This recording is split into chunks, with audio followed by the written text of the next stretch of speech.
ત્યારના જમાનામાં સ્વામી વિવેકાનંદ ઉદાહરણ આપે છે કે જો એ જ ઇન્ફોર્મેશન, માહિતીનો ઢગલો જ જો કેળવણી હોત તો લાઇબ્રેરી આપણા સૌથી મોટા આપણા પૂજક દેવતા હોત, તો આપણે એની જ પૂજા કરત. લાઇબ્રેરીમાં માહિતીનો સંચય છે. અને હવે તો ઇન્ટરનેટ આવી ગયું છે, કોમ્પ્યુટર્સ આવી ગયા છે, કેટલી બધી માહિતીમાં સંચય છે, તો કોમ્પ્યુટરને જ આપણે પ્રણામ કરવા જોઈએ દરરોજ ઉઠીને. એમાં તો માહિતીનો સંચય જ સંચય છે. પણ ના, સ્વામી વિવેકાનંદ કે માહિતીનો સંચય એ કેળવણી નથી. Education is not the amount of information that is put into your brain. So what is education? Education is learning how to control the mind. And you can collect the facts at your own will. સ્વામી વિવેકાનંદની પોતાની મનની એકાગ્રતા એટલી બધી હતી, એના કેટલા બધા ઉદાહરણો આપણે આપ્યા છે. આની પહેલા ઘણી વાર ચર્ચા કરી છે. કેવી અદ્ભુત એમની એકાગ્રતા હતી, કેવી એમની સ્મરણ શક્તિ હતી. ફક્ત 2 વાર એમણે ધ પિકવિક પેપર્સ પુસ્તક વાંચ્યું હતું અને એમણે પોતાના બેલગામના પોતાના જે યજમાન હતા એમને વાંચીને સંભળાવ્યું, ત્યારે આશ્ચર્યચકિત થઈ ગયા.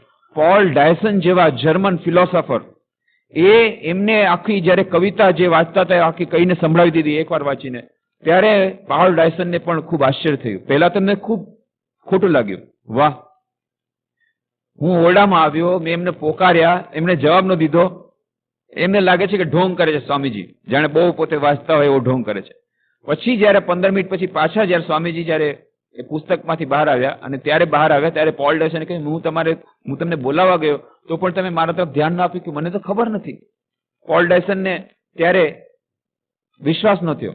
પછી જયારે સ્વામીજીને ખબર પડી કે આને વિશ્વાસ ન થતો, કે જો હું આ પુસ્તક વાંચતો હતો અને એની કવિતા તમને વાંચીને સંભળાવું છું, અને આખી વાંચ્યા એમને મોઢે થઈ ગઈ તે કવિતાએ સંભળાવી દીધી, ત્યારે પોલ ડાયસનને આશ્ચર્ય થયું, ત્યારે એમણે વિશ્વાસ કર્યો. તો આવા કેટલા બધા ઉદાહરણો આપણે આપ્યા છે કે સ્વામી વિવેકાનંદની સ્મરણ શક્તિ કેવી અદ્ભુત હતી, કેવી અદ્ભુત એમની મનની એકાગ્રતા હતી, કેવી અદ્ભુત એમની મન ઉપરનું નિયંત્રણ હતું. અને તેમ છતાં સ્વામી વિવેકાનંદ કહે છે, જો મને કહેવામાં આવે તો હું આ કેળવણી ન લેત. તો આ કેળવણીના તો કેટલા બધા દોષો છે, એનું અત્યારે એ તો વિષયાંતર થઈ જશે. પણ અત્યારની જે મોડર્ન એજ્યુકેશન, આપણે જે અત્યારે સ્કૂલ કોલેજોમાં દઈ રહ્યા છીએ, હજી આપણે એક્સપેરિમેન્ટ ચાલી રહ્યા છે, પણ હજી એ નથી કરી રહ્યા. વિદેશમાં પણ ઘણી જગ્યાએ એક્સપેરિમેન્ટ કર્યા. આપણે વાત કરી હતી કે કેવી રીતે ત્યાં વિદેશમાં એ લોકોએ હોલેન્ડમાં એક સ્કૂલમાં એક્સપેરિમેન્ટ કર્યો અને ત્યાં એ લોકો જોયું કે 1 વર્ષ સુધી કેટલાક વિદ્યાર્થીઓને એકાગ્રતા ધ્યાનનો અભ્યાસ કરવામાં આવ્યો અને પછી 1 વર્ષ પછી એના એચિવમેન્ટ જોવામાં આવ્યા. તો જે લોકો એકાગ્રતા ધ્યાનનો અભ્યાસ કર્યો હતો એ લોકોના પરિણામ સારા હતા પરીક્ષાના. એટલું જ નહીં, રમત ગમત વગેરે બધા ક્ષેત્રોમાં એ લોકો આગળ વધી ગયા. તો આવા ઘણા એક્સપેરિમેન્ટ ચાલી રહ્યા છે. પણ હજી સુધી કેળવણીમાં એ એજ્યુકેશન ટુ બી ની જે વાત હતી, યુનેસ્કોના રિપોર્ટ પ્રમાણે 1982માં એ લોકોએ કહ્યું, યુનેસ્કોના રિપોર્ટ પ્રમાણે, કે એજ્યુકેશન ટુ ડુ નહીં, એજ્યુકેશન ટુ બી, એના માટે પ્રયત્નો કરવા જોઈએ. પણ એનું ઇમ્પ્લિમેન્ટેશન હજી સુધી ઘણા બધા દેશોમાં થયું નથી અને ભારતમાં તો બિલકુલ નથી થયું. ઘણા બધા રિપોર્ટ્સ આવી ગયા, બધા રિપોર્ટ્સ બધા અભરે ચડાવી દેવામાં આવ્યા. આજે સ્વાધીનતાના 50 વર્ષો પછી પણ આપણી સ્કૂલ કોલેજોમાં એ જ એજ્યુકેશન પોલિસી આપવામાં, એ જ એજ્યુકેશન આપવામાં આવે છે. શિક્ષણ પદ્ધતિ એ જ ચાલે છે, જે શિક્ષણ પદ્ધતિ 1836માં લોર્ડ મેકોલેએ દાખલ કરી હતી. અને શેના માટે દાખલ કરી હતી? એકમાત્ર એનો ઉદ્દેશ હતો કે ભારતના લોકોને ગુલામ બનાવીને રાખવાના, કારકુન બનાવનારી કેળવણી આપવાની, એવી કેળવણી આપવાની કે એ લોકો કારકુન બને, જી હજૂર કરતા રહીએ. એ લોકોને કોઈ ઇન્જિનિયર્સ, કોઈ જાતની કોઈ એવી જાતની ટ્રેનિંગ ન મળે કે જેથી આગળ વધી શકે, ક્રિએટિવિટી એમનામાં ખતમ થઈ જાય, બસ જી હજૂરી કરે, કારકુનગીરી કરે. પણ બહારની સ્કિન બ્લેક હોય, બહારનું શરીર, એનો ચામડીનો રંગ કાળો હોય અને અંદરથી ગોરા રંગના પૂરેપૂરા આસક્ત હોય, એવી જાતની ટ્રેનિંગ. પાશ્ચાત્ય જળવાદી સભ્યતાના ગુલામ બને અને હિન્દુ સંસ્કૃતિ અને હિન્દુ ધર્મ પ્રત્યે ખૂબ ઘૃણા ઉત્પન્ન એના મનમાં થાય અને મેન મેકિંગ એજ્યુકેશનની બિલકુલ વાત ન હોય, એવી જાતનું એજ્યુકેશન એણે પ્રારંભ કર્યું 1836માં. એ ઇતિહાસનો એક બહુ જ એક મોટું કદમ હતું. સમસ્ત વિશ્વને સંપૂર્ણ રીતે નાશ કરવો હોય તો પછી પાશ્ચાત્ય જળવાદી સભ્યતાનો પૂરેપૂરો રંગ ફાલવવો પડશે.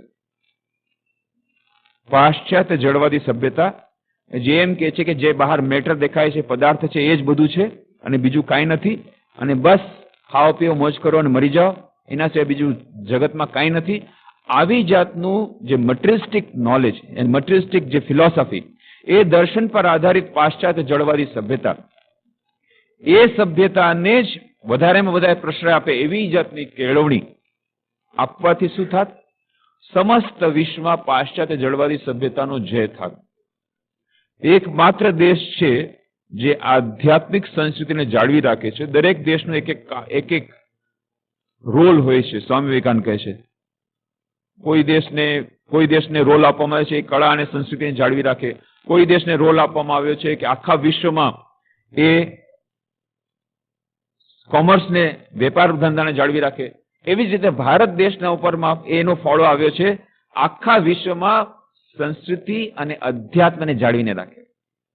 અને ભારતમાં જો પાશ્ચાત્ય જળવાદી સભ્યતા જો એના પગ મંડાઈ ગયા હોત, જેવી રીતે લોર્ડ મેકોલે આખું પોતાની યોજના ઘડી હતી, અને સાથે સાથે આ પાશ્ચાત્ય જળવાદી સભ્યતા વાળી જ કેળવણી અને બધા એના મન એવી રીતે રંગાઈ ગયા હોત અને ખરેખર એમાં જો સફળ થયો હોત તો આજે આપણે અહીંયા ન બેઠા હોત. પણ ઇતિહાસમાં એવી જાતનો એક ઓટોમેટિક એક નિયમ છે, લો ઓફ કેઓસ. સાયન્સમાં પણ એક આવે છે કેઓસ, કે જયારે કેઓસની સૃષ્ટિ થાય પોતાની મેળે પાછી ઓર્ડરલીનેસ આવી જાય. એવી જ રીતે જયારે આખા વિશ્વમાં આવી જાતનો કેઓસ આવે ત્યારે ઓર્ડરલીનેસ આવી જવા માટેનો એક નિયમ છે. એ નિયમ પ્રમાણે વિશ્વની સર્વોત્તમ જે શક્તિ હોય એનું અવતરણ થાય છે. શ્રી અરવિંદના કથન પ્રમાણે the descent of the divine એ થાય, એ દિવ્યતાનું અવતરણ થાય. અને એ અવતરણ પણ ક્યારે થયું? જ્યારે એની ખાસ જરૂર હતી. 1836માં લોર્ડ મેકોલે આવી શિક્ષણ પદ્ધતિ દાખલ કરી ભારતમાં કે જેથી સંસ્કૃતિના અને અધ્યાત્મના પાયા એકદમ સમૂળગા નાશ પામે, અને જો ભારતમાંથી સમૂળગા નાશ પામે, આખા વિશ્વમાંથી નાશ પામે, કારણ કે આ ભારતનું પ્રદાન છે. અને ઠીક એ અદ્ભુત સંયોગ છે, ઠીક 1836માં જ એ જ વર્ષે કામારપુકુરમાં એ દિવ્ય અવતરણ થાય છે શ્રી રામકૃષ્ણનું. અને કલકત્તાથી માત્ર 80 માઇલ દૂર કલકત્તાના કેપિટલમાં એમની લીલાભૂમિ બને છે. અને એ પાશ્ચાત્ય જળવાદી સભ્યતાની શિક્ષણ પદ્ધતિમાં ભણેલા ગણેલા, જેમાં આપણે પણ ભણેલા ગણેલા છીએ, અને હજી પણ આપણે ઘણું બધું કરવાનું બાકી છે. કારણ કે લોર્ડ મેકોલે થોડાક વખત પહેલા ત્યાં ભરૂચ ડિસ્ટ્રિક્ટમાં જવાનું થયું. સેવા રૂરલમાં એ લોકોએ સેવા રૂરલ ઝઘડિયામાં બહુ સરસ સેવાભાવી સંસ્થા છે, ડોક્ટર અનિલ દેસાઈ, લતાબેન દેસાઈ મળીને એક આંતરરાષ્ટ્રીય ખ્યાતિ પ્રાપ્ત એમણે સંસ્થા કરી છે, સેવા માટે ગામડાઓની સેવા કરે છે. અને ગુજરાત સરકારે પહેલી વાર એક 300 જે પ્રાઇમરી હેલ્થ સેન્ટર એ લોકોના સંચાલનમાં મૂક્યા છે. ઘણા વર્ષોથી એ ચાલે છે સંસ્થા. તો ત્યાં એક કાર્યક્રમ હતો, એ લોકો શિક્ષકો માટેની શિબિર કરી હતી. તો ત્યાં જવાનું થયું થોડા દિવસો પહેલા. અને ત્યારે મેં આ જ વાત કરી હતી કે મુખ્ય કારણ છે આપણી અત્યારની જેટલી બધી સમસ્યાઓનું કારણ એકમાત્ર છે આજે વિદ્યાર્થીને યાદ નથી રહેતું, એકાગ્રતાનો અભાવ, અને બીજી બધી જાતના નાની સમસ્યાઓથી એકદમ આક્રાંત થઈ જાય છે અને નિરાશ થઈ જાય છે, હતાશ થઈ જાય છે. શિક્ષણની પદ્ધતિમાં ખામી. અને એ શિક્ષણ લોર્ડ મેકોલે 1836માં દાખલ કર્યું હતું. અને હવે એક નવો પત્ર 1839માં લોર્ડ મેકોલે પોતાના પિતાજીને એક પત્ર લખ્યો હતો. એ હજુ સુધી અપ્રકાશિત હતો, હમણાં તાજેતરમાં પ્રકાશિત થયો છે. લોર્ડ મેકોલે પોતાના પિતાને પત્રમાં લખે છે, નો Hindu who has received English education ever remains attached to his religion. એક પણ હિન્દુ એવો નથી કે જે મારી શિક્ષણ પદ્ધતિમાં દાખલ થાય અને પછી પોતાના ધર્મ અને સંસ્કૃતિ પ્રત્યે વફાદાર રહી શકે. આ મારી ચેલેન્જ છે. અને આ ચેલેન્જ મેં આપી એ પ્રમાણે જે શિક્ષણ પદ્ધતિ દાખલ કરી, અને હે પિતાજી મને કહેતા બહુ જ આનંદ થાય છે કે આ બરાબર સફળતાપૂર્વક અભિયાન ચાલી રહ્યું છે. અને ત્યારે મેં કહ્યું તો શિક્ષણ શિબિરમાં કે ખબર નથી આજે લોર્ડ મેકોલે ક્યાં હશે, સ્વર્ગમાં હોય કે નરકમાં ખબર નથી, પણ જ્યાં પણ હશે બહુ આનંદમાં હશે. કેમ? કારણ કે જે 1836માં જે દાખલ કરી હતી આજે 50 વર્ષોની સ્વાધીનતા પછી પણ ભારતમાં આપણે ચલાવી રહ્યા છીએ, અને ખૂબ આનંદમાં હશે કે વાહ બહોત માર મારા, અચ્છા માર મારા, અભી તક ચાલુ है. જે માર ત્યારે માર્યો છે હજી સુધી ચાલુ છે. એ જ શિક્ષણ પદ્ધતિ કે જેમાં મેન મેકિંગ એજ્યુકેશનની વાત જ ન હોય. અને હું તો ત્યાં સુધી કહું છું રાક્ષસ નિર્માણકારી શિક્ષણ છે. રાક્ષસ નિર્માણકારી શિક્ષણ. મનુષ્ય નિર્માણકારી શિક્ષણની વાત સ્વામી વિવેકાનંદે કરી હતી, પણ એ મનુષ્ય નિર્માણકારી શિક્ષણ નથી, રાક્ષસ નિર્માણકારી શિક્ષણ.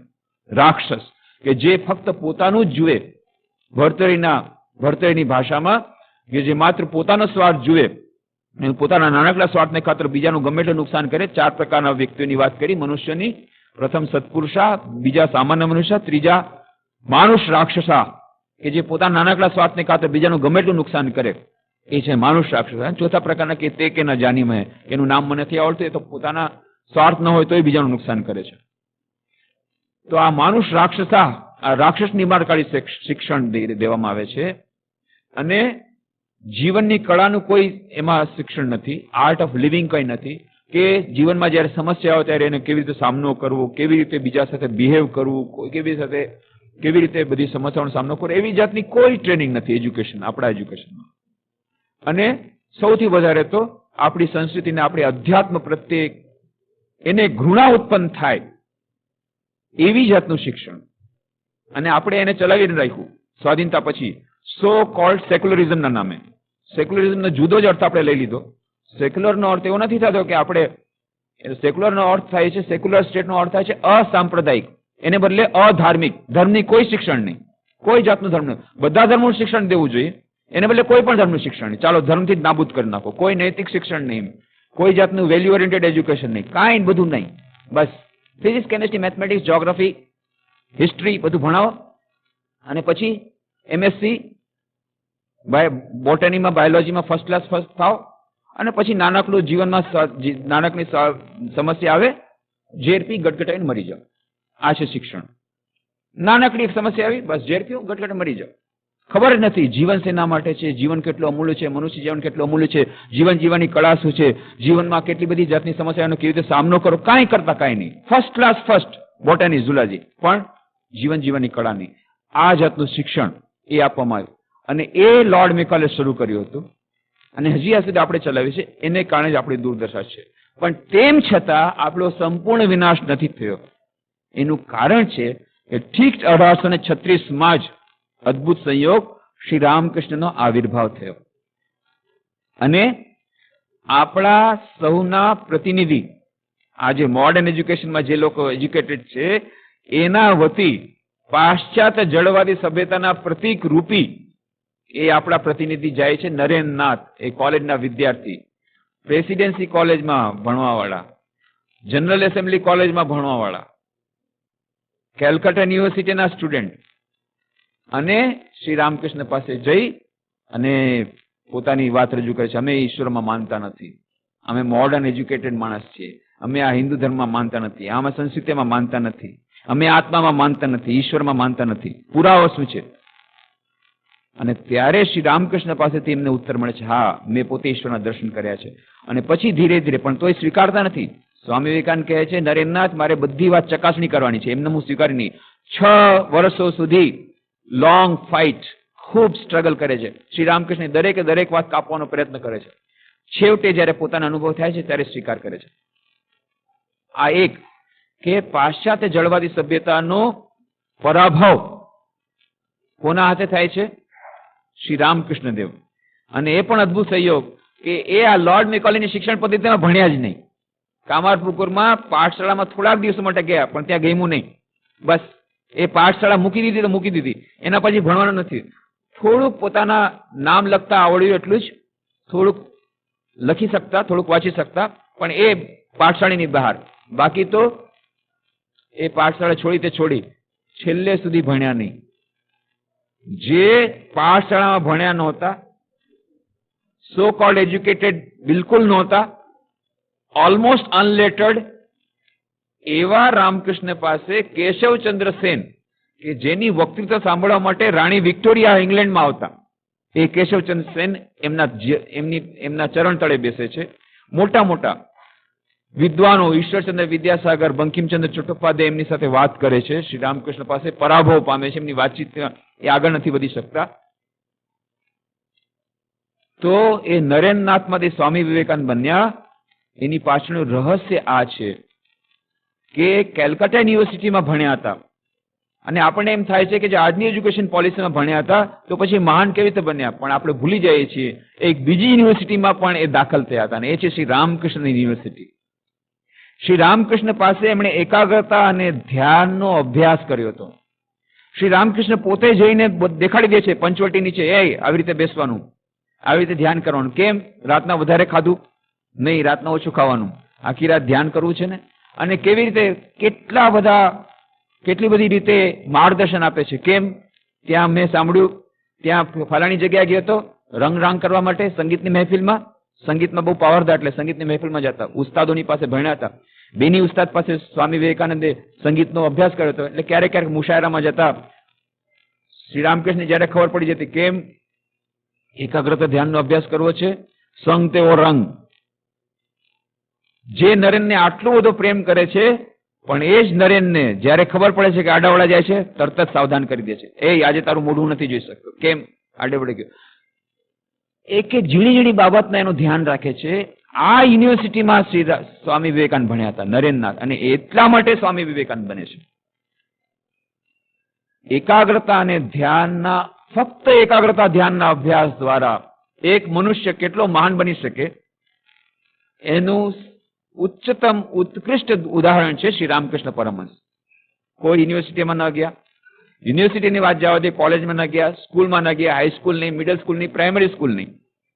એ લાહાબાબુની પાઠશાળા હતી, એમાં થોડાક દિવસ માટે ગયા હતા, પણ ત્યાં ફાવ્યું નહીં ગણિતના, કારણ કે મારું ચક્કર આવે છે, બસ ગણિત ભણ્યા નહીં. તેમ છતાં એટલા મહાન બન્યા કે એમના મહાસમાધિના 10 વર્ષની અંદર પ્રોફેસર મેક્સ મુલર જેવા, જેને 20મી શતાબ્દી 19મી શતાબ્દીના સૌથી મહાનમાં મહાન વિદ્વાન ગણવામાં આવે છે, sacred books of the East series જેણે લખેલી છે, એવા મેક્સ મુલર ધ રિયલ મહાત્મા કરીને શ્રી રામકૃષ્ણ ઉપર લેખ લખે છે અને પુસ્તક લખે છે. ફ્રેન્ચ મનીષી રોમા રોલા, નોબેલ પ્રાઇઝ વિનર, શ્રી રામકૃષ્ણને કહે છે કે તેઓ ભારત વર્ષના 2000 વર્ષોના કરોડો લોકોના જે આધ્યાત્મિક જે સાધના, એ બધાના અર્ક સમાન હતા.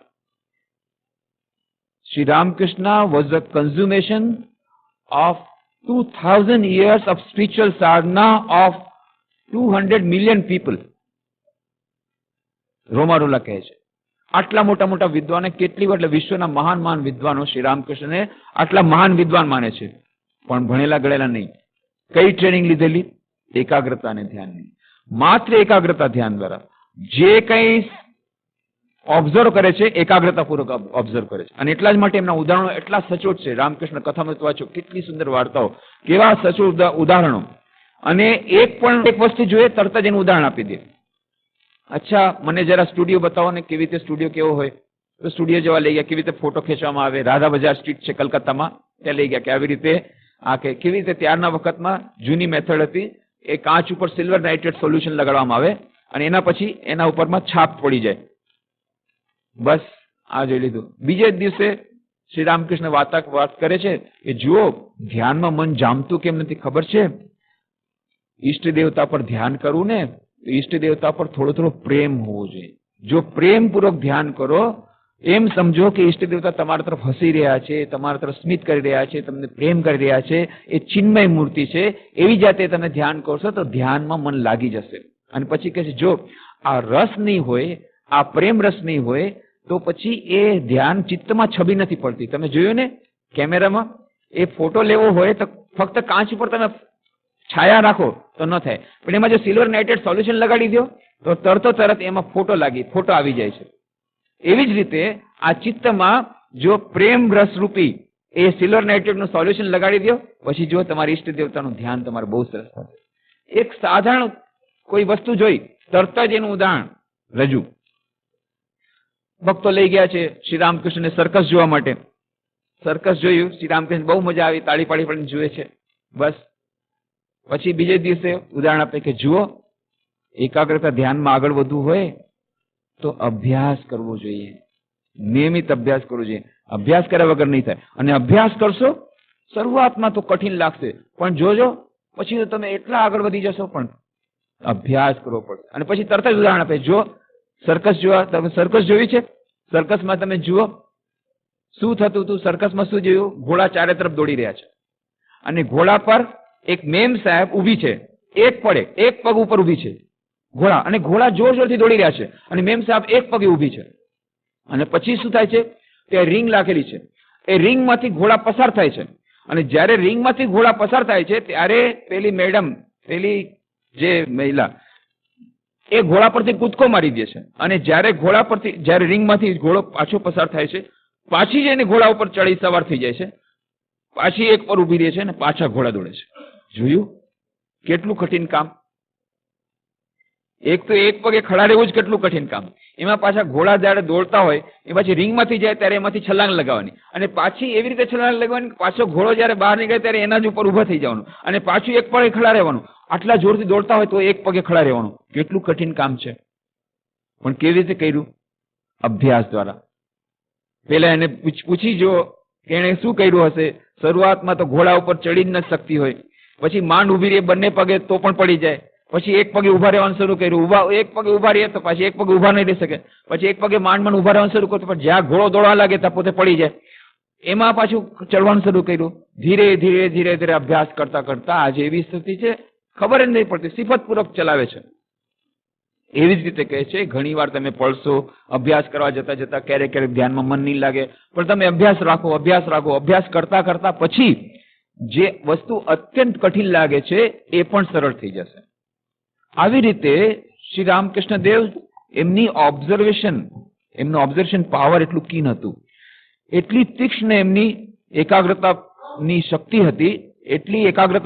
હતી, એટલી તીક્ષ્ણ એમની બુદ્ધિ હતી કે તરત જ બધું એ જાળવી લેતા, એ નોટ થઈ જતું, અને પછી તરત જ એ ઉદાહરણો એ લોકો રજૂ કરે છે.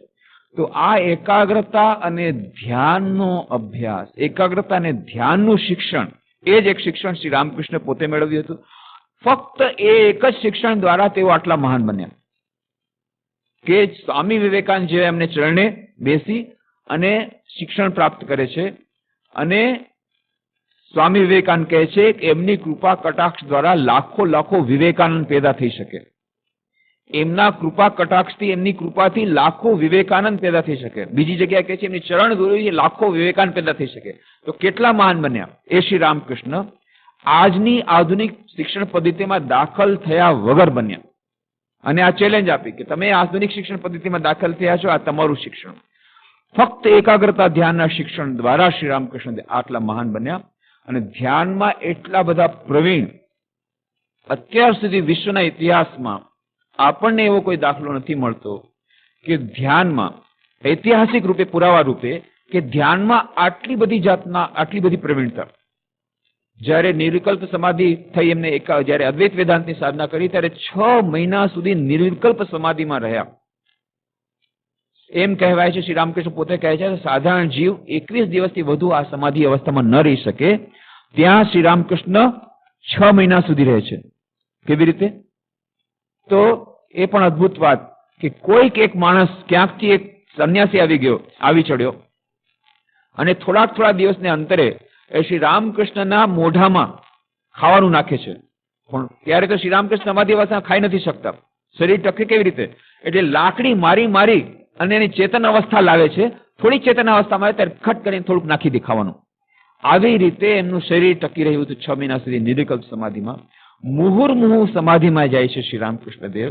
એ સમાધિમાં અત્યંત નિપુણ, ધ્યાનમાં નિષ્ઠ, આટલું બધું ધ્યાનમાં આગળ, અને તેમ છતાં દૈનિક કાર્યોમાં પણ એટલા જ નિપુણ. આ બીજી વાત જે આપણે સમજવા જેવી છે શ્રી રામકૃષ્ણ જીવનમાંથી, જે આપણે ભૂલી જઈએ છીએ કે આપણે એમ સમજીએ છીએ કે દૈનિક જીવનના કાર્યો, આ એક વ્યવહારના કાર્યો એક અલગ વાત છે, અને આધ્યાત્મિકતા એક અલગ વાત છે.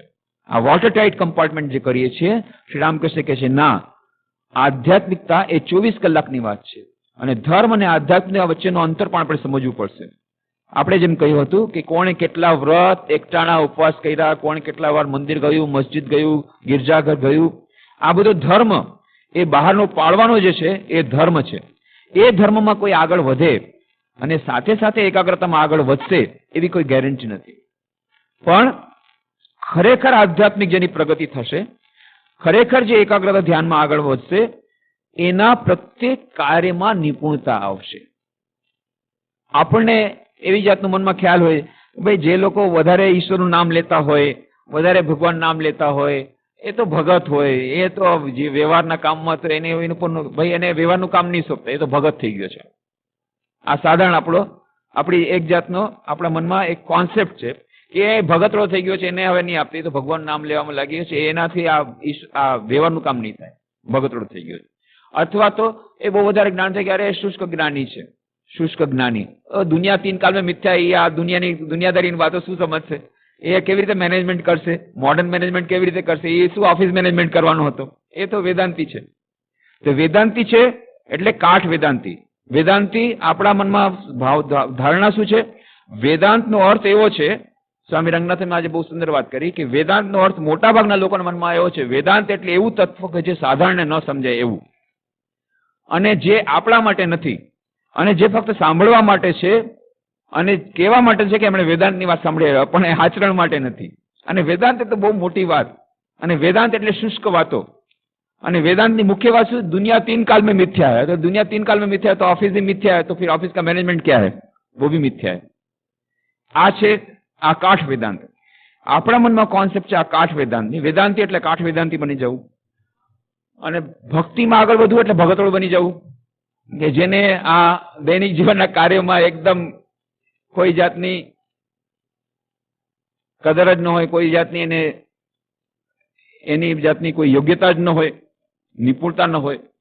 તો કાર્યની ક્ષમતા, દૈનિક જીવનમાં કાર્યોની ક્ષમતા, કાર્યની કુશળતા અને ધ્યાન એ બંને એકબીજાના પરિપૂરક છે. એ ગીતામાં ભગવાન શ્રી કૃષ્ણ કહી દીધું યોગ કર્મસુ કૌશલમ. તેમ છતાં આપણે ભૂલી જઈએ છીએ અને આપણે મનમાં એમ જ સમજીએ અરે ભાઈ ધર્મમાં આગળ વધશું, આધ્યાત્મિક આગળ વધશું, પછી આપણે વ્યવહારના કામો રહી જશે. ના, વ્યવહારના કામોમાં વધારે પરફેક્શન આવશે જેટલી મનની કેળવણી વધુ થશે. અને જો આવી રીતે એકાગ્ર ધ્યાનનો અભ્યાસ કરવાથી આપણા દૈનિક જીવનના કાર્યોમાં કચાશ રહી જતી હોય, પરફેક્શન ન આવતું હોય, કુશળતા ન આવતી હોય, તો સમજી લેવું કે ક્યાંક આપણી સાધનામાં ખામી છે. મનની કેળવણી ઠીક ઠીક થવાથી જે મનને આપણે ધ્યાનમાં લગાડીએ છીએ એ જ મન દ્વારા આપણે જીવનના દરેક કાર્ય કરવાના છે. અને મન જેટલું સશક્ત બનશે, જેટલું મન એકાગ્ર બનશે, જેટલું મન આપણા વધારે ને વધારે નિયંત્રણમાં હશે, એટલા એ મન દ્વારા આપણે દૈનિક જીવનના કાર્યોમાં કુશળતા મેળવી શકશું. ઝીરો ડિફેક્ટની વાત આપણે કરીએ છીએ, પરફેક્શનની વાત કરીએ છીએ. પરફેક્શન ઓફ વર્ક, એ દરેક કાર્યમાં પૂર્ણતા લાવવાની. એ પૂર્ણતા કેવી રીતે આવશે? મન કેળવણી દ્વારા. એ આપણે ભૂલી જઈએ છીએ. તો શ્રી રામકૃષ્ણનું જીવન જે છે એ ઉદાહરણ આપે છે. એ ખાસ આપણને ઉત્કૃષ્ટ ઉદાહરણ પૂરું પાડે છે કે મનની એકાગ્રતા અને ધ્યાન અને એની સાથે દૈનિક જીવનના કાર્યોની કુશળતા એ બંને એકબીજાના પરિપૂરક છે. કેટલાય લોકોને મનમાં એવો કોન્સેપ્ટ છે, કેટલા લોકો જયારે શ્રી રામકૃષ્ણ વિશેના નાટક કરે ત્યારે શ્રી રામકૃષ્ણ કેવા બતાવે, લગર વગર કપડા પહેર્યા છે, કઈ ગતાગમ નથી પડતી, શું કામ કરું, હા હું તો કઈ નથી જાણતો. આ ખોટી વાત છે. જેવો શ્રી રામકૃષ્ણનું જીવન બરાબર જે લોકોએ સારી રીતે એનો અભ્યાસ કર્યો છે, લોકો જાણે છે શ્રી રામકૃષ્ણ આવા નહોતા. એ તો પરફેક્શનિસ્ટ હતા. માસ્ટર મહાશય મહેન્દ્રનાથ ગુપ્ત કથામૃત ના લેખક એ શ્રી રામકૃષ્ણ સાથે ગયા છે, બધા ભક્તો ગયા છે, પંચવટી નીચે બેઠા છે, વાતચીત ચાલી, અને પછી પંચવટી ત્યાંથી પાછા આવી ગયા. પછી માસ્ટર માસ્ટર કે અમારી છત્રી ક્યાં? માસ્ટર માસ્ટર કે તો છત્રી તો હું ભૂલી આવ્યો. શ્રી રામકૃષ્ણ દેવ ખૂબ જોરદાર ડોઝ આપે છે, હેવી ડોઝ. હા, છત્રી ભૂલી આવ્યા? આવો ભૂલકનો સ્વભાવ. આપણને એમ છે કે ભૂલકનો સ્વભાવ બહુ સારું, કે ભગવાનનું એટલો મસ્ત છે કે ભૂલી જાઉં છું બધી વસ્તુ. શ્રી રામકૃષ્ણ કહે છે કે મને કઈ યાદ નથી રહેતું, ભગવાનની માનું ધ્યાન ધરું યાદ નથી થતું, તો મણિ મલ્લિક એમની પાસે આવતા કે હું ક્યારેક ક્યારેક એટલો અન્યમનસ્ક થઈ જાઉં છું કે મને જમવામાં થાળીમાં શું આપ્યું મને યાદ નથી રહેતું. ત્યારે શ્રી રામકૃષ્ણ કહે છે તારું જે મન નથી રહેતું, અન્યમનસ્ક થાય છે એ બીજા કારણે, તું તારા ધંધાની તારી ચિંતા કરે છે, ભગવાનની ચિંતા નથી કરતા. તો આ અન્યમનસ્કતા અને ભગવાનના ધ્યાનમાં ડૂબી જવું, આ બે એક વસ્તુ નથી. એક છે ઘોર તમોગુણ અને એક છે ઉચ્ચ સત્વગુણ. સ્વામી વિવેકાનંદ ઉદાહરણ આપે છે કે જ્યારે પ્રકાશના કિરણો ખૂબ વધારે હોય, ખૂબ ઉજ્જવળ અહીંયા લાઈટ થઈ જાય, અહીંયા માની લો 10,000 વોલ્ટનો બલ્બ આવી જાય તો આપણે જોઈ નહીં શકીએ એકબીજાને, એટલી બધી રોશની થઈ જશે. અને સાવ અંધારું થઈ જશે તો પણ આપણે જોઈ નહીં શકીએ. પણ આ બંને વસ્તુ એક નથી. એકમાં રોશની બહુ વધારે છે, એકમાં રોશની સાવ ઝીરો છે. આવી જ રીતે તમોગુણ એ સૌથી નિકૃષ્ટતમ અવસ્થા છે કે જેમાં તમને યાદ નથી રહેતું. એટલો બધો ભૂલકનો સ્વભાવ, એટલી અન્યમનસ્કતા, પોતાના મન ઉપર જરાય કંટ્રોલ નહીં કે ત્યારે શું થાય છે, ક્યાંક ભૂલી ગયા, ક્યાંક વસ્તુ ક્યારે ભૂલે આવ્યા, આ થઈ આવ્યા, અને આમ લાગે છે કે શું કરીએ, આજકાલ જરા ભગવાન નામ વધારે છે એટલે બધો ભૂલકનો સ્વભાવ થઈ ગયો છે. આ બિલકુલ ખોટી વાત છે. આ ઘોર તમોગુણ છે. શ્રી રામકૃષ્ણ સ્વામી વિવેકાનંદની પરિપાટીમાં આ સૌથી પહેલા અમને લોકોને પણ, જે લોકો યુવકો આવતા હતા, અમારી સાથે પણ જે મિત્રો આવતા હતા, એ લોકોના મનમાં એમ જ હતું કે બસ હવે આપણે ભૂલવાની આપણને રાઈટ મળી ગયો કે હવે તો આપણે ભગવાન નામ લઈએ છીએ, ભગવાનની ચોપડી વાંચી છે, એટલે આ બધી દૈનિક જીવનના કાર્યમાં વધારે આપણે કંઈ વધારે ધ્યાન નહીં આપે ચાલશે, પરીક્ષામાં પણ જ્યારે ધ્યાન નહીં આપે, ભણવામાં પણ ધ્યાન નહીં આપે ચાલશે.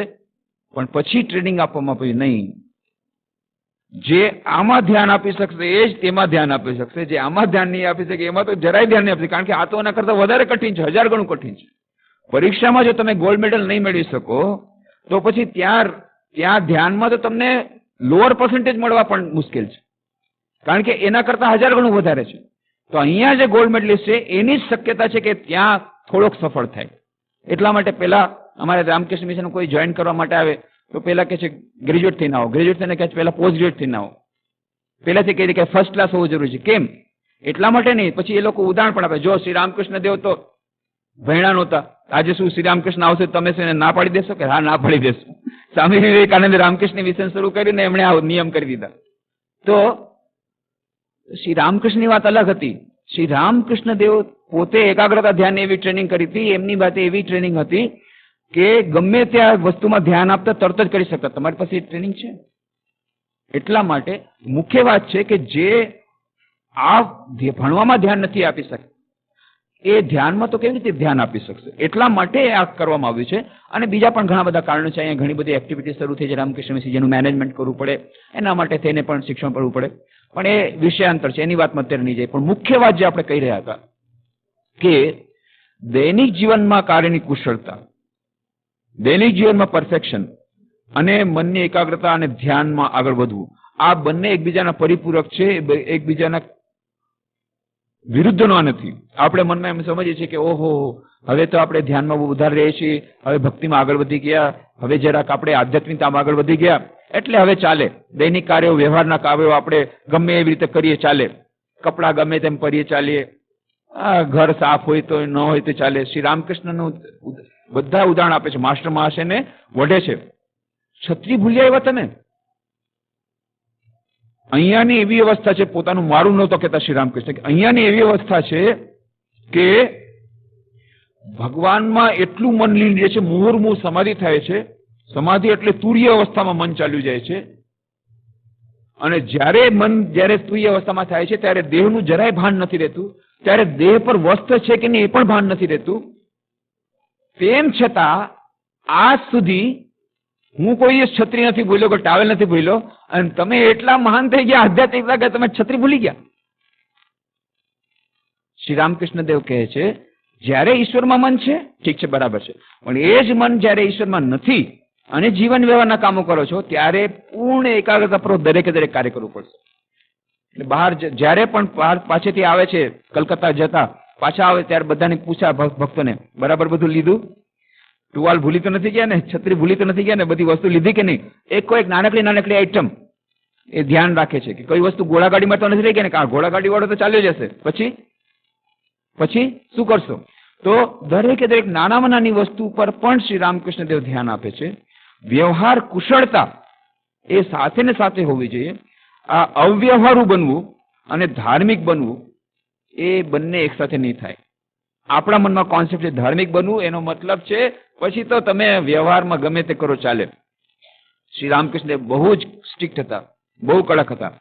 કોઈ કપડાં પહેરીને આવે, ગમે તેવા લગર વગર કપડાં પહેરીને આવે કે ગંદા કપડાં પહેરીને આવે નહીં. વસ્ત્રો સાફ હોવા જોઈએ. એટલું જ નહીં, ફાટેલા ન હોવા જોઈએ, જોડા ફાટેલા ન જોઈએ. કે છે લક્ષ્મી જાતી રહે તમે એવા કપડાં પહેરો તો શું કે છે, જે લોકો સમર્થ છે એ લોકોને કહેતા તમે નવા વસ્ત્રો પહેરો, નહીં તો હું ગમે ત્યાંથી તમને અપાવી દઈશ. આટલી નાની નાની વસ્તુમાં ધ્યાન રાખે છે. કોણે ફાટેલા વસ્ત્રો પહેર્યા છે, કોણે ફાટેલા જોડા પહેર્યા છે, કે આ તમારી કોઈ મહાન સાધુતાનું લક્ષણ નથી, આળસા તમારી આળસનું લક્ષણ છે. આળસને કારણે કેટલાક લોકો દાઢી નથી કરતા. શું કરીએ, અમે તો મહાન મહાત્મા છે. મહાત્માનું લક્ષણ નથી. જે લોકો મહાત્મા છે એની વાત અલગ છે, સામે મહાત્મા બેઠા છે એ મહાત્મા અલગ છે. પણ આ જે ગૃહસ્થો જે મહાત્મા બને પોતાને બતાવે છે, આ 2 દિવસ સુધી દાઢી નથી કરી. તો એક બેન આવ્યા કે મારા પતિને આ એક જ કમ્પ્લેન્ટ છે, મારા પતિ બહુ સરસ છે પણ દાઢી નથી કરતા દરરોજ, આ એક જ કમ્પ્લેન્ટ છે. તો એ કહે છે કે શું કરશું દાઢી કરીને? એનો અર્થ છે તમોગુણ છે, આળસ.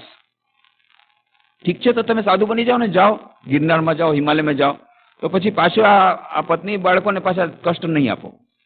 પણ મુખ્ય વાત છે કે આપણે મોટા ભાગે આપણા દૈનિક જીવનના કાર્યોમાં સાધુતા બતાવીએ છીએ, પોતાના ધર્મ અથવા પોતાના આધ્યાત્મિકતાની વાતો કરીએ છીએ, પણ એ આધ્યાત્મિકતા નથી, ઘોર તમોગુણનું લક્ષણ છે, આળસનું લક્ષણ છે.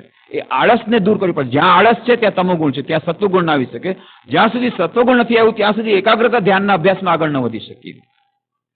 તો એકાગ્રતા અને ધ્યાન એમાં આગળ વધવું અને જીવન વ્યવહારના કાર્યોમાં અવ્યવહારુ રહેવું અથવા જીવન વ્યવહારના દૈનિક કાર્યોમાં કુશળતા ન મેળવવી, આ બંને સાથે ન ચાલી શકે. આ મનમાંથી આપણે કોન્સેપ્ટ ધીરે ધીરે હજી ઘણી વાર હિટ કરવી પડશે, કારણ કે આપણા મનમાં એમ જ ઘૂસી ગયું છે. કોઈને પણ તમે પૂછો કે હવે તો બસ, હવે તો અમે ધાર્મિક બની ગયા છીએ, હવે આ બધી વસ્તુ ક્યાંથી યાદ રહે, હવે ભૂલકનો સ્વભાવ થઈ ગયો છે, અમે ફિલોસોફર બની ગયા છીએ. કોઈ તો પાછા કહી જ દે કે અમે ફિલોસોફર બની ગયા છે, ફિલોસોફર બની ગયા છે. હવે ઊંચી વાતો કરે છે, નાની નાની વાતોમાં શું ધ્યાન દેવાનું? જો તમે નાની વાતોમાં ન ધ્યાન દઈ શકો, તમે નાની વાતોનું ધ્યાન નહીં રાખી શકો, તો મોટી વાતનું શું ધ્યાનમાં રાખો? આ એક નવો કોન્સેપ્ટ શ્રી રામકૃષ્ણ સ્વામી વિવેકાનંદ આપે છે કે આજકાલ ભગવાનનું નામ વધારે લેવું છે એટલે ચાલે ખાય, જેવું કાચું પાકું છે ખાઈ લ્યો. હવે આજકાલ ભગવાનનું નામ વધારે લઉં છું. આ આપણે બહાનું આપી છે કે હવે આજકાલ ભગવાનનું નામ લે છે ને એટલે બધી આ યાદ નથી રહેતું. એક એ વ્યવહાર કુશળતા, અને બીજું બોકા હોવી તો ભક્ત હોવી તો હોવી, બોકા હોવી કેનો. બંગાળીમાં શ્રી રામકૃષ્ણ બહુ સુંદર વાત કહેતા હતા. ભક્ત હોવી તો હોવી, બોકા હોવી કેનો. બોકા એટલે મૂર્ખ, બુદ્ધુ. ભક્ત બનો, પણ એના માટે થઈને મૂર્ખ બનવાનું? એક ભક્ત ગયો છે ત્યાં પાન લેવા માટે થઈને, તો ત્યારે એક આનાના 10 પાન આવતા હતા, તેણે 4 પાન લીધા. 4 પાન લઈ આવ્યો. કેમ? બજારમાં ભાવ છે 10 પાનનો છે, 4 પાન કેમ લાવ્યો? મેં તો એમ કીધું હવે એમાં શું છે, પૈસા તો હાથનો મેલ છે. ઓહો, શ્રી રામકૃષ્ણને જ પાછા શિખામણ આપે છે. શ્રી રામકૃષ્ણ શિખામણ આપે છે. ભક્ત આપણે પણ બધા એવા જ છીએ, બધા શિખામણ આપે. એકદમ અમને શિખામણ આપે. ઘણા લોકો યુવકો આવે, શું હવે આ બધું મિથ્યા છે. ઓહો, અત્યારે બધું મિથ્યા થઈ ગયું, પરીક્ષા મિથ્યા થઈ ગઈ. અને પછી જયારે મોટરગાડીમાં ફરવું હોય ત્યારે બધું મોટરગાડી સત્ય થઈ ગઈ, પરીક્ષાના ટાણે એકદમ વૈરાગ્ય આવી ગયો. આ બધી આપણે પોતાની જાતને છેતરવાની વાત છે. તો એ ભક્ત કહે છે કે અમે શું છે પૈસામાં શું? શ્રી રામકૃષ્ણ કહે છે અહીંયાની આ વાત છે કે પૈસાનો સ્પર્શ સહન નથી થતો. વિષનો ડંખ મારે એવી જાતનો ડંખ લાગે છે. માટી ટાંકા, ટાંકા માટી, પૈસો માટી, માટી પૈસો કરીને ફેંકતા હતા, અને એવી અવસ્થા આવી ગઈ પૈસો સ્પર્શ નથી થતો. તેમ છતાં બરાબર હિસાબ રાખે છે. અને શ્રી રામકૃષ્ણ ઉદાહરણ આપે છે કે જે મીઠાનો હિસાબ રાખી શકે એ ખાંડનો પણ હિસાબ રાખી શકે. જે ભગવાનનો હિસાબ રાખી શકે, ભગવાન નામ જપી શકે, ભગવાનનો હિસાબ રાખી શકે, એ જીવન વ્યવહારની વસ્તુમાં પણ ઈશ્વરમાં રાખી શકે. તો શ્રી રામકૃષ્ણ પોતે પૈસાનો સ્પર્શ નથી કરી શકતા, પણ હિસાબ બરાબર રાખે છે. મા શારદાદેવીને પૂછે છે, અચ્છા રાતના કેટલી રોટલી ખાઓ? મા શારદાદેવી વિચારા તો શરમાઈ ગયા. મા શારદાને બોલાવીને પૂછે છે, અચ્છા તમે રાતના કેટલી રોટલી ખાઓ? મા શારદાદેવી બિચારા શરમથી કેટલી બોલવું, પતિદેવને સામે આ પ્રશ્ન પૂછે છે, કેટલી રોટલી ખાવ છો રાતના? 4 રોટલી ખાઉં છું. અચ્છા. શ્રી રામકૃષ્ણ દેવું કેલ્ક્યુલેશન લગાડે છે, દરરોજ સાંજની 4 રોટલી, બપોરના 6 રોટલી, તો આટલા માટે એને કેટલા પૈસા જોશે. પોતાના ગયા પછી બધું એમને ખબર છે. પોતાના ગયા પછી મહાશારદે કોઈ જોવાવાળું નથી. આ દુનિયા કેવી છે બધું એમણે જોયેલી છે. અને કોણ શું કરવાનું છે એ એમને ખબર હતી, કે રામલાલ દાદા શું કરશે અને હૃદયરામ શું કરવાનું છે બધું એમને ખબર હતી. મહાશારદાને પાછળથી કોઈ કષ્ટ ન થાય એટલા માટે થઈને પોતે સેલેરી સ્વીકાર નહોતા કરી શકતા, સેલેરીમાં રજિસ્ટરમાં સાઇન નહોતા કરી શકતા. તેમ છતાં ઋદુનો કહે છે, જોતો ઋદુ કેટલા પૈસા થયા ભેગા, કોઈ 2 પૈસા આપે, 5 પૈસા આપે, 10 પૈસા આપે, ભેગા થઈ અને કહે છે આ 325 રૂપિયા થયા છે. તો એમાંથી એ 125 રૂપિયાનું માં શારદા દેવીને ઈચ્છાથી એવું બ્રેસલેટ બનાવી દીધું, કારણ કે ઘરેણા પહેરવા છે, સરસ્વતીનો અવતાર. અને 325 રૂપિયા બલરામ બોસની ઇસ્ટેટમાં જમા કર્યા, જેથી એમના વ્યાજથી કમસે કમ સાંજની 4 રોટલી માં શારદાને મળતી હતી. વિચાર કરો. તો એનો અર્થ એ નથી કે અવ્યવહારુ હતા શ્રી રામકૃષ્ણદેવ. એટલા માટે શ્રી રામકૃષ્ણદેવ કહે છે કે તમે ભક્ત બનો પણ મૂર્ખ બનોમાં, બુદ્ધુ બનોમાં. અને એની વાર્તા પણ આપણે કરી હતી, સોનીની વાર્તા, કે 4 સોની.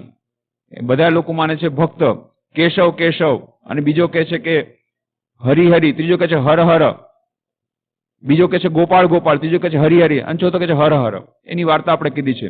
પણ એ વસ્તુ કાંઈ નથી, તમે એમાં ઠગાઈ નહીં જતા. એ જે કેવા બેઠા છે તો ધંધો કરવા બેઠા છે. તમે જાશો કે ઓ ભગવાન નામ લે છે એટલે આપણે ગમે તો ઘરનું આપી દઈએ અને બનાવી લઈ આવ્યા, પછી છેતરાઈ જશો. કારણ કે જે કે છે કેશવ કેશવ એટલે આ બધા કેવા છે કેશવ કેશવ કેવા છે.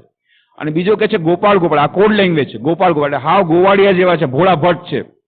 તો ભોળા ભટ્ટ છે તો કે છેતરી લઉં, હરી હરી એનું હરણ કરી લઉં, એના ઘરેણા હરી લઉં, તો હર હર ખૂબ હરો, એકદમ હાવ ભોવાળિયા છે, કાંઈ વાંધો નહીં. આ એ લોકોની કોડ લેંગ્વેજ છે. આપણે એમ સમજીએ છીએ ઓહો બહુ. એટલે શ્રી રામકૃષ્ણ કહે છે કે તમે ભક્ત હો પણ બુદ્ધુ બનતા નહીં.